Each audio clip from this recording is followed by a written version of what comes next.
Bidenomics. Bidenomics. I think everyone knows that you don't give yourself a nickname.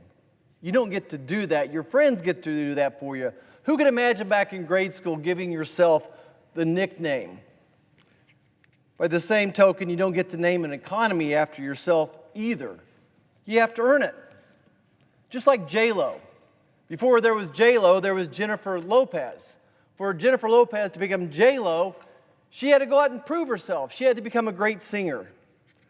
Before Taylor Swift was known as the country pop princess, Taylor had to compose music, play instruments, and sing to the hearts and souls of millions of people across the world. Margaret Thatcher, before she was the Iron Lady, she had to go out and earn that nickname because of her iron fist, the way she ruled her country. Ronald Reagan, the great communicator. Could you imagine Ronald Reagan stepping onto his first stage and telling everybody, hey, I'm the great communicator? It took him years to earn that nickname. One of my favorites, Mr. October, Reggie Jackson. Reggie didn't get to name himself Mr. October. He had to go out and be a star player for the New York Yankees in October, not in May. Derek Jeter, another great nickname, the Captain. Did Derek Jeter give himself that name? No, his teammates did. Mr. President, you don't get to give yourself a nickname, and you don't get to name an economy after yourself. You have to earn it. And the nickname that this White House has earned for this economy is Bidenflation. Bidenflation. He's earned it. It's deserved. When my great-grandkids open up their history books and they get to the 46th President of the United States, the title is going to be Bidenflation.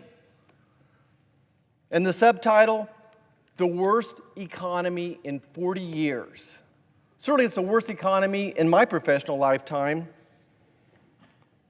So when I say it's the worst economy, I want to start by saying I've not had one person in recent memory in the past 2 years and come up and say, hey, this economy is just great. I just love that I'm paying so much more to make a living. Whether it's food or groceries or housing, no one has come up to me and said, hey, I love this economy. It's actually just the opposite, but I want to take a closer look. Now, you may come up with some different conclusions, but you can't argue with these facts that I'm about to give you. The average Kansas family is paying $800 more per month just for basic needs. $800 more a month. When we gave them the tax cuts in the previous administration, the average Kansas family was able to put $2,000 more back into their pocket. Now, this administration has taken an extra $800 just to pay for their basic necessities. I don't have to remind anybody that gas prices doubled under this president. Groceries are up 20%. Utility bills. I can't tell you how many people called me to tell me my utility bills have actually doubled compared to previous winters. And housing. Let's just take a minute and talk about housing. The average monthly payment for a person searching for a new home has doubled under this president. Let me say that again. The average monthly payment for a person searching for a new home has doubled under this president.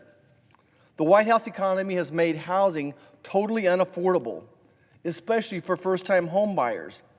Let's think about what the American dream is. I think every American dreams of owning a home, and in Kansas, a truck and a fishing boat. But under this president, none of those are happening. I recently had the Builders Association from Kansas in my office.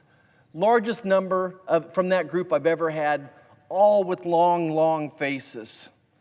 But I knew their concerns before they even gave them. I hear it every day, every week when I'm back home. I hear it from friends, I hear it from family members, I hear it from business owners, from union workers, senior citizens. I really hear it from my senior citizens, just that the cost of living is just unbearable. And young families with kids starting off, maybe that first job out of high school or out of college, those are the ones that are being stung by Bidenflation.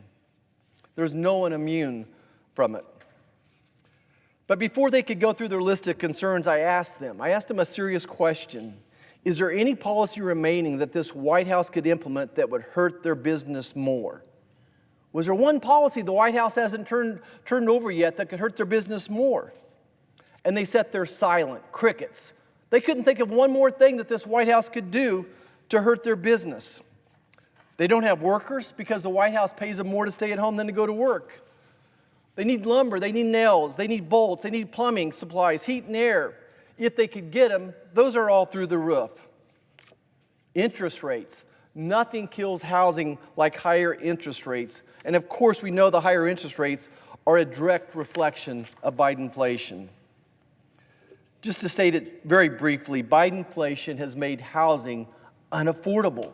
Think about this. This government spends millions, perhaps billions of dollars on affordable housing, but inflation has destroyed any gain that we've made recently.